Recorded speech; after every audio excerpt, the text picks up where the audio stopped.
Okay, this concludes the last video. You can see I pulled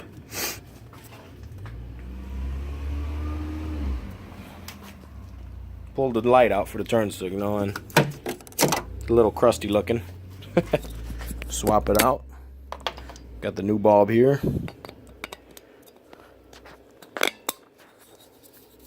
Clean it off a bit.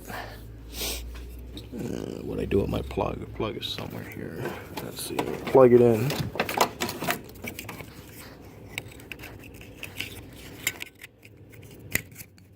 And there you go.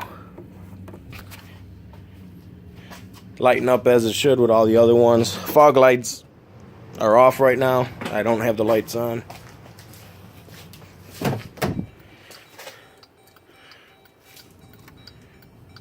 Headlights are on.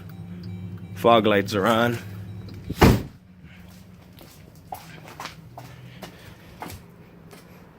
Fog lights are on. Flashers are all working.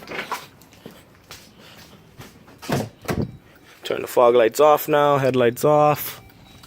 Take the hazards off. Turn signal. It's flashing slow like it should. Now that the bulb's in there and working. I got the right turn signal on, and the right one's flashing. Fog lights are not. That concludes now from the 3 videos I made for this, swapping the wire out on the total integrated power module. I wanted to make it in 2 videos, but sorry, everything doesn't work out like it should all the time when you're working on cars. Anybody who works on cars knows that. Here's the bulb. That's why it wasn't lighting up in the last video. So all I gotta do now is put that back in the hole, and I'm good to go. Have fun fixing yours. It's not too hard.